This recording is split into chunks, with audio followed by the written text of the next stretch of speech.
السلام الحمد لله رب العالمين الصلاة والسلام على رسوله النبي الكريم وعلى آله وأصحابه أجمعين الحمد لله الذي هدانا لهذا وما كنا لنهتدي لولا أن هدانا الله رب اشرح لي صدري ويسر لي أمري واحلل عقدة من لساني يفقهوا قولي آمین یا رب العالمین۔ کل ہم نے سورہ بروج کی آخری آیات رہ گئی ہیں۔ میں ایک دفعہ پھر خلاصہ آپ کے سامنے پیش کر دیتا ہوں، اور ذرا بہت الرٹ بیٹھیے۔ سب سے پہلے اگر آپ دیکھیں تو اللہ تعالیٰ نے سورہ بروج کے شروع میں 3 آیات میں جو میں اس کا ترجمہ کر رہا ہوں، پھر آپ کو سوال آ رہا ہے۔ والسماء ذات البروج، قسم ہے مضبوط قلعوں والے آسمان کی۔ تو پہلے آ گئی شہادت آسمان کی، پھر آ گئی والیوم الموعود، اس دن کا جس کا وعدہ کیا گیا ہے، یعنی قیامت کی خود گواہی پیش کی جا رہی ہے۔ اور تیسری بات، وہ شاہد و مشہود، شاہد کون ہے؟ ہر وہ شخص جو قیامت کے روز حاضر ہوگا وہ شاہد ہے، اور مشہود کیا ہے؟ وہ قیامت ہے جس کے ہولناک احوال جو ہیں قرآن میں جگہ جگہ بیان کیے گئے ہیں۔ یہ 3 آیتوں میں 3 شہادتیں پیش کی گئی ہیں۔ یہ شہادتیں اصل میں کس چیز کو پکا اور ہمیں یقین کرنے کے لیے تاکید کی جا رہی ہے؟ کس چیز کو؟ اور قیامت ہوگی، روز قیامت کو، صرف عقیدہ قیامت آخرت پر سر؟ نہیں، صحیح بتائیں۔ یہ سر آپ روز قیامت کی جو ہوں گی قیامت ہلاکیاں، کی ہولناکیاں اور جہنم کی ہولناکیاں بیان۔ سزا اور جزا، یہ ہے اصل مضمون، کہ سزا اور جزا قائم ہوگی، اس پر یقین رکھو۔ دنیا میں اسی کے پیش نظر زندگی گزارو کہ ہر عمل جو ہم یہاں کر رہے ہیں، اگر عمل قرآن و سنت کے مطابق ہے تو وہ اس کا اللہ تعالیٰ ہمیں جزات عطا فرمائے گا، اور اگر اس کے خلاف ہے تو ہمیں سزا ملے گی۔ تو یہ دراصل روز جزا کے قطعی ہونے کا ثبوت ہے۔ یہ شہادتیں سمجھیں کہ جب تک ہمارا یقین نہیں ہوگا کہ ہر عمل جو ہم کر رہے ہیں اللہ تعالیٰ کے ہاں اس کا مواخذہ ہوگا، جب یہ یقین ہو جائے گا تو ہمارے اعمال بھی ٹھیک ہو جائیں گے، اور مسلمان دنیا میں پھر اس قرآن و سنت کے تحت کے مطابق جب زندگی گزارے گا تو اللہ تعالیٰ کی تائید، نصرت اس کو فیض و برکات ملیں گی۔ اگر اس کے خلاف کرے گا تو اللہ تعالیٰ کی لعنتوں کا مستحق ہوگا، جو آج آپ دیکھ رہے ہیں۔ اسی لیے میں نے آپ کو جو پہلا ہینڈ آؤٹ کل بھیجا ہے اس میں یہی تھا کہ اللہ تعالیٰ کے کون لوگ ہیں جن سے اللہ تعالیٰ محبت کرتے ہیں، اور کون لوگ ہیں جن سے اللہ تعالیٰ نفرت کرتے ہیں۔ اس کی ساری آیات کے ٹکڑے جو ہے وہ میں نے آپ کو الگ الگ کر کے دونوں کے ہیڈنگ کے تحت بھیج دیے ہیں۔ اب ہمارا کام یہ ہے کہ ہم اس قرآنی ہدایات کے مطابق اپنے آپ کو اللہ تعالیٰ کی محبت کے مستحق بنائیں۔ اچھا، اس کے بعد آپ دیکھ رہے ہیں کہ اصحاب الاخدود کا واقعہ ہے سورہ بروج میں، آیت 4 سے لے کر اور یہ چلتا ہے آیت 11 تک۔ اصل میں واقعہ تو ختم ہو جاتا ہے آیت 10 تک، پھر 11 میں دوسرا مضمون ہے۔ تو یہ جو آیت 4 تا 10 ہے، اصحاب الاخدود، یہ ایک واقعہ دیکھیں۔ قرآن مجید کا ایک اسلوب آپ دیکھیں، قرآن مجید کا اسلوب یہ ہے کہ قرآن ان واقعات سے جو ماضی میں ہوئے ہیں ان کو بیان کرتا ہے ہماری ہدایت اور عبرت کے لیے۔ یہ بات اچھی طرح نوٹ کریں۔ اور قرآن اتنا ہی واقعہ بیان کرتا ہے جو ہماری ہدایت اور عبرت کے لیے ضروری ہے۔ وہ ایسی ویسی تفصیلات، قرآن مجید ایک بہت اللہ تعالیٰ کا لاجواب کلام ہے، تو اس میں اس واقعے کو جو اس وقت ایک یہودی بادشاہ جس کی میں نے تفصیل آپ کو بتائی ہے، اس نے کس طرح حضرت عیسیٰ کے فالوور جو پکے سچے عقیدے کے لوگ تھے ان کو جلایا کیونکہ انہوں نے انکار کر دیا کہ وہ یہودیت کو قبول نہیں کریں گے۔ آج بھی آپ دیکھ لیں دنیا میں ہمیشہ سے یہ رہا ہے، حضرت ابراہیم علیہ السلام کو دیکھ لیں آگ میں ڈالا جانا، اور آج آپ کے سامنے یہ جو امریکہ اور اس کے حواری ہیں نیٹو، انہوں نے دیکھیں عالم اسلام کا کیا حشر کیا ہے بموں سے، اور آخری جو ان کی یہ کوشش ہے جس میں اللہ تعالیٰ ان کو ضرور ناکام فرمائیں گے، وہ ہے غزہ میں۔ یہاں اللہ تعالیٰ نے آپ دیکھیں تو اسی سورت کی آیت 11 میں اللہ تعالیٰ نے فرمایا ہے کہ ان الذین آمنوا وعملوا الصالحات لہم جنات تجری من تحتها الانہار ذلک الفوز الکبیر۔ تو بات اللہ تعالیٰ نے آخر میں یہ بتا دی بڑی کھول کے کہ ایمان اور عمل صالح کرنے والوں کے لیے وہ جو جنت کی بے مثال اور لازوال نعمتیں ہیں وہ اللہ نے انہی کے لیے رکھی ہیں، اور یہی سب سے بڑی کامیابی ہے۔ تو اس کامیابی کے حصول کے لیے ہمیں اللہ تعالیٰ سے محبت کا ثبوت دینا ہوگا، اس کے لیے ہمیں وہ ساری صفات اپنانی ہوگی جو کل میں نے آپ کو بھیجا ہے ہینڈ آؤٹ۔ اللہ تعالیٰ مجھے بھی اور آپ کو اس کی توفیق عطا فرمائے۔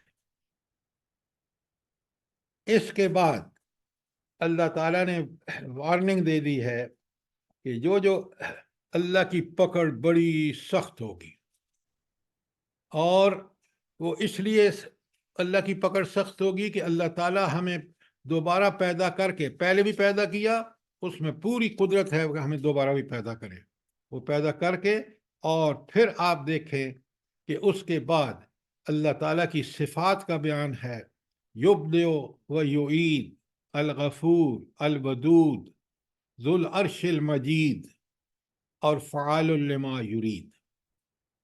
تو یہ جو دوبارہ سزا اور جزا کے لیے پیدا فرمائے گا، تو اس کی یہ صفات جو ہیں یہ تقاضا کرتی ہیں کہ اللہ کی ذات ہی یہ کام کر سکتی ہے جس کی یہ صفات ہے، اور سزا اور جزا کا دن ہو کے رہے گا۔ اور پھر اس کے بعد اللہ تعالیٰ نے تاریخ سے 2 قوموں کا ہمیں بتایا کہ دیکھیں یہ فرعون، یہ قوم سمود جس کی میں نے تفصیلات آپ کے سامنے کل بیان کی ہیں، کس طرح دنیا میں اللہ تعالیٰ نے ان کو عذاب سے دوچار کیا۔ کیوں؟ ان کے کرتوت ایسے تھے۔ تو وہ اللہ جو دنیا میں ہمارے سامنے تاریخ گواہ ہے کہ ان قوموں پر عذاب آیا، بالکل اسی طرح اللہ تعالیٰ جو ہے وہ عذاب نازل فرمائے گا۔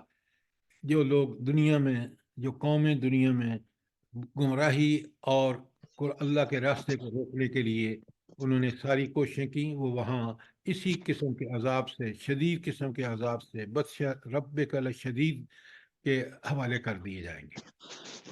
یہ تھا آیت 20 تک کا مضمون جو کل ہم نے پڑھی ہے۔ کوئی سوال، کوئی چیز کلیئر نہ ہوئی ہو؟ اب میں نے پہلے بھی آپ سے عرض کیا ہے کہ قرآن کی جب آخر میں جاتا ہے نا کسی صورت کے بھی، خاص کر مکی صورتوں میں، ایک بہت بڑا میسج اور بہت بڑا پیغام ہوتا ہے قرآن کا۔ یہاں آپ دیکھیں 19 آیت 21 اور 22 میں اللہ تعالیٰ فرماتے ہیں بل ہوا قرآن مجید۔ اچھا، یہ قرآن ایک بہت بڑی بلند پایا کتاب ہے۔ مجید کا ترجمہ بھی کھولتے ہیں، اور فی لوح محفوظ، اور یہ جو نقش ہے یہ قرآن کس میں؟ لوح محفوظ میں، جس تک سوائے ان پاکیزہ فرشتوں کی کسی اور کی رسائی نہیں ہے۔ اور یہ ایسا انمٹ اور اٹل فیصلے ہیں جو وہاں لکھے گئے ہیں، اور اللہ تعالیٰ کی اس لوح محفوظ میں سب فیصلے ہیں جنہیں کوئی تبدیل نہیں کر سکتا۔ تو یہ ہے قرآن مجید۔ اب قرآن مجید کو ہمیں سمجھنا ہے کہ آخر میں اللہ تعالیٰ نے کیوں بتایا کہ یہ کتاب اس شان کی ہے کہ تم اسی کتاب کے ساتھ جڑ کے خود بھی شان والے بن سکتے ہو۔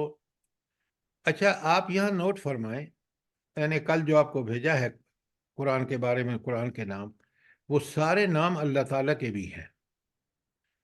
آپ دیکھ رہے ہیں کہ قرآن میں ہم نے اس میں جو میں نے آپ کو لکھ کے بھیجا ہے سارا قرآن حکیم، قرآن کو بھی اللہ تعالیٰ حکیم کہتے ہیں، اللہ تعالیٰ خود بھی الحکیم ہے۔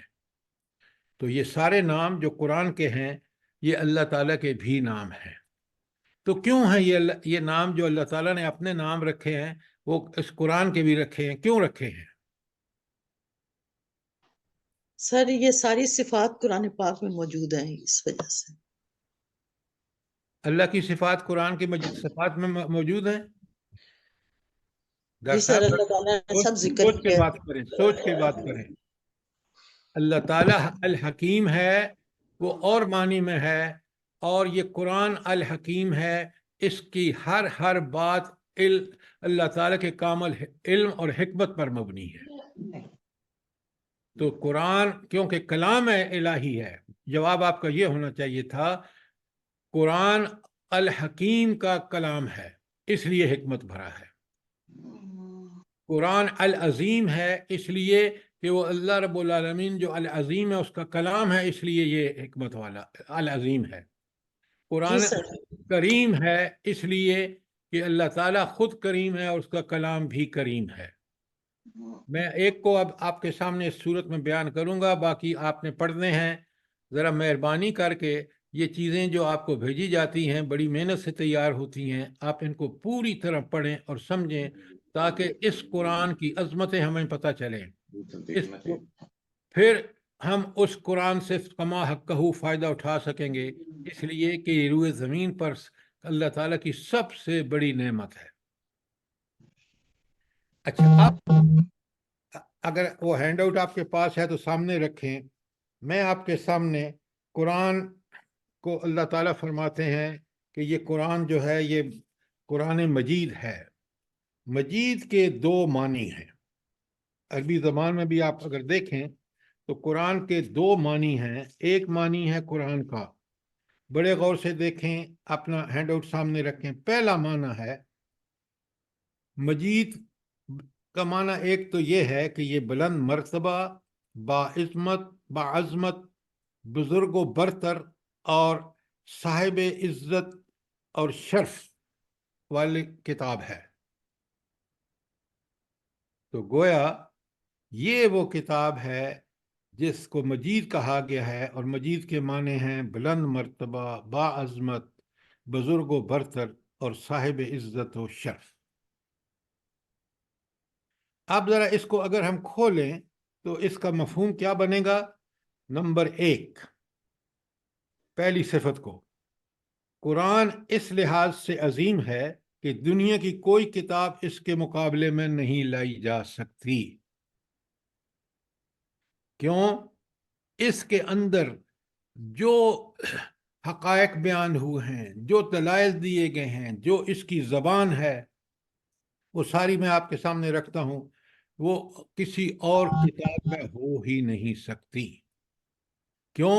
اللہ تعالیٰ جو اس کے بھیجنے والے ہیں اس کلام کے، وہ خود بلند و برتر اور عظمت اور عزت و شرف جیسا اس ہستی کا ہے کسی اور کا نہیں ہے۔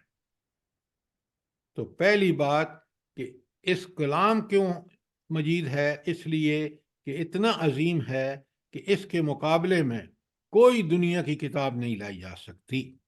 یہ اپنی زبان اور ادب کے لحاظ سے بھی معجزہ ہے، اور اپنی تعلیم اور عظمت کے لحاظ سے بھی معجزہ ہے۔ جو تعلیم حقائق یہاں بیان ہوئے ہیں، کیونکہ دیکھیں نا، کس حقائق کو بیان کرنے کے لیے دو چیزیں چاہیے، ایک علم اور حکمت، اور ان دونوں کا سرچشمہ خود اللہ تعالیٰ ہے۔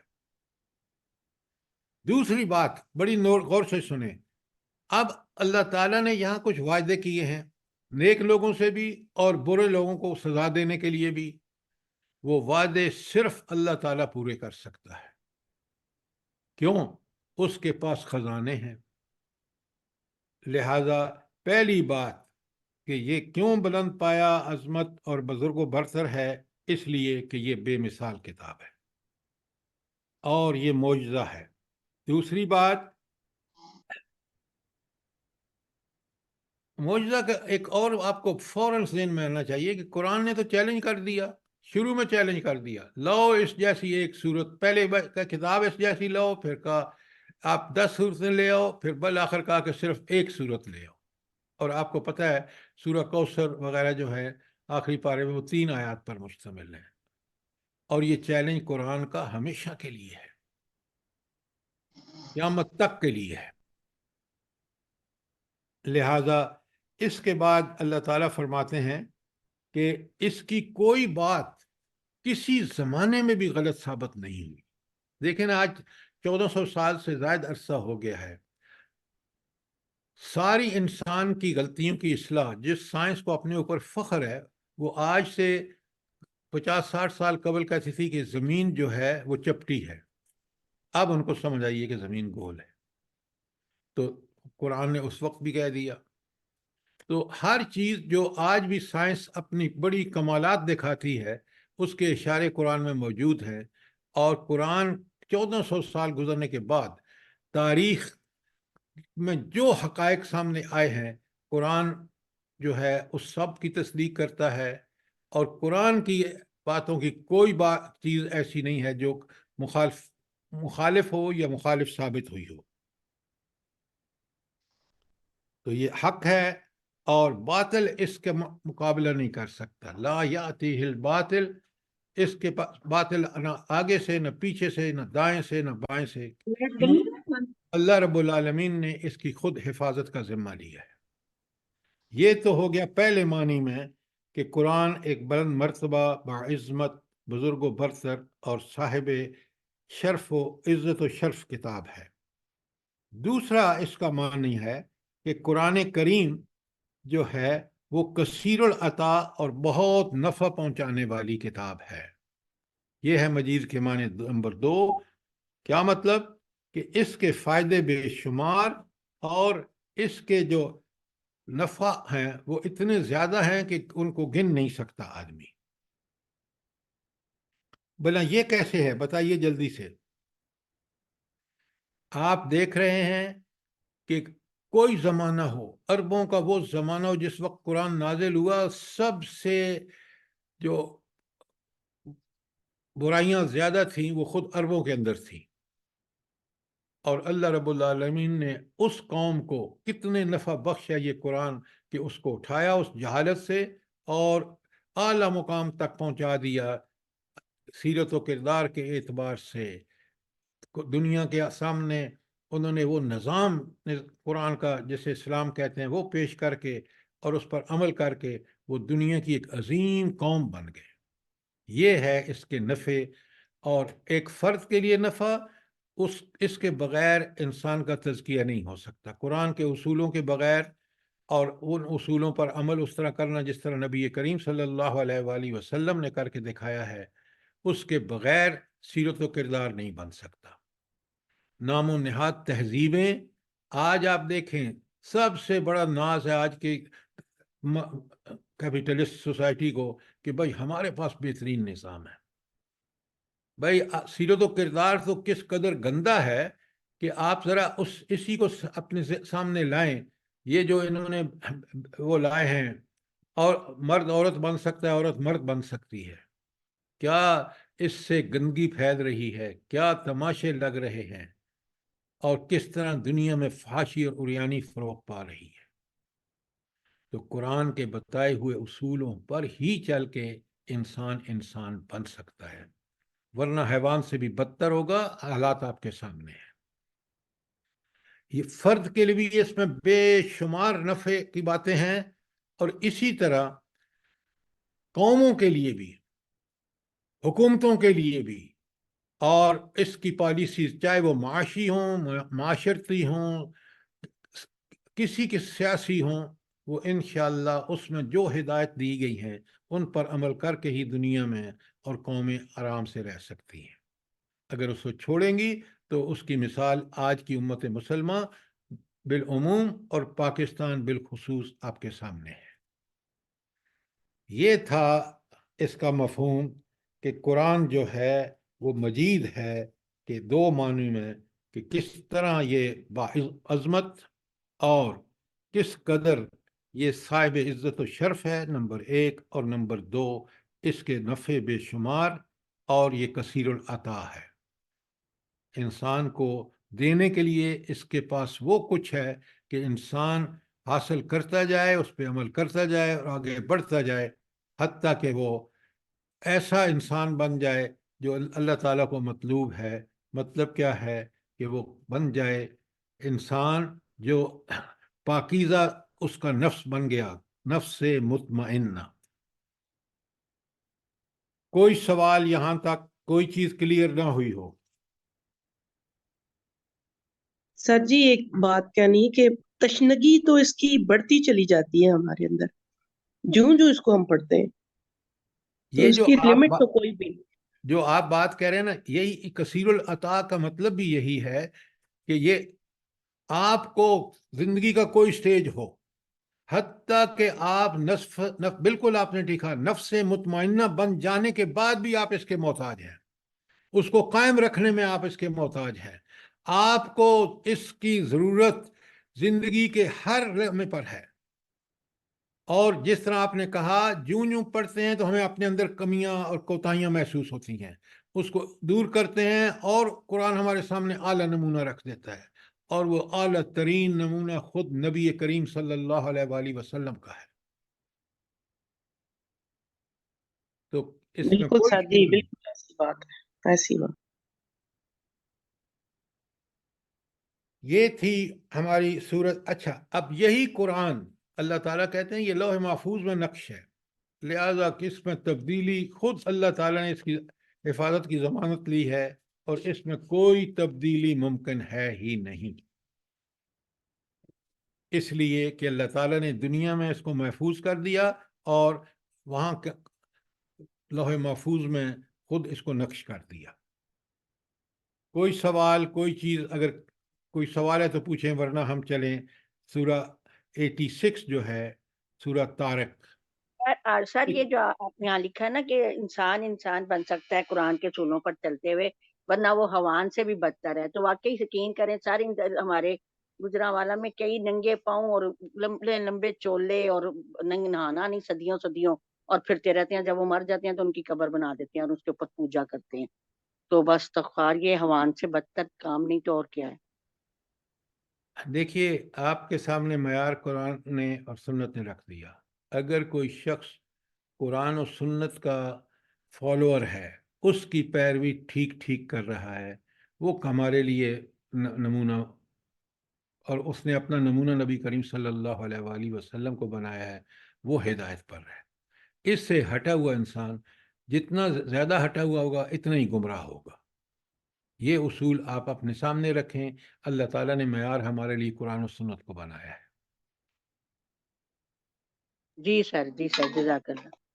اچھا، اب ہم چلتے ہیں سورہ طارق پر، اور ذرا بالکل اس میں جو شروع میں وہاں بھی گواہیاں آئی ہیں ان کو بھی ذرا سامنے رکھیں، سورہ بروج میں، اور یہاں دیکھیں، بڑے غور سے سنیں، والسماء والطارق، قسم ہے آسمان کی اور رات کو نمودار ہونے والے ستارے کی، وما ادراک ما طارق، اور تم کیا جانو وہ رات کو نمودار ہونے والا کیا ہے، وہ کیا ہے، النجم الثاقب، وہ چمکتا ہوا تارا۔